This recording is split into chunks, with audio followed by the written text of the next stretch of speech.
大家好，欢迎收看爱上电子。今天咱们看一下变频空调外机板的温度检测电路。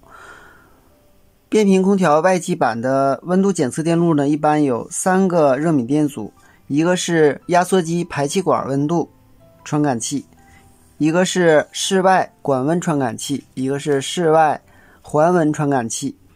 美的空调室外管温传感器和室外环温传感器的阻值是一样的，都是 15K。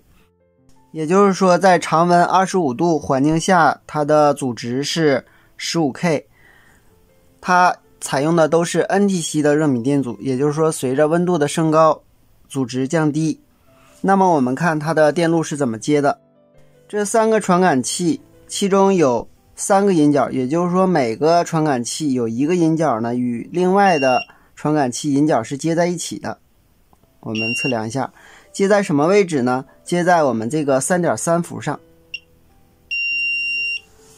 也就是说是供电。那么另外一个引脚呢，就是接在了我们这个位置，有一个下分压电阻和限流电阻中间。我们看一下，是这个位置。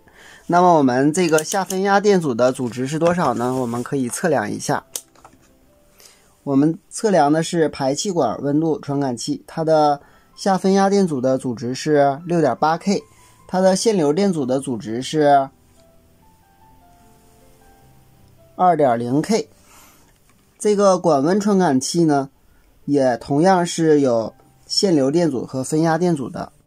另外呢，在传感器降压以后，也就是说通过 3.3 伏，然后通过传感器出来的引脚呢，还通过这个电容来滤波。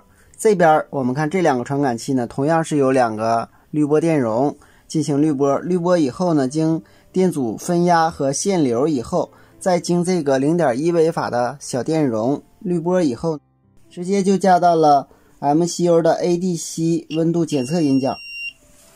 ADC 检测引脚，我们知道通过检测这个模拟信号，就能够精细的检测它输入的电压值，从而判断外界的温度。好，下面我们看看详细电路。好，我们看一下，这端是 3.3 伏的供电，这个是室外的温度传感器，就是我们的 NTC 热敏电阻。美的空调室外压缩机排气管温度传感器在常温25度下是 50K， 管温传感器和环温传感器在25度常温下呢是 15K。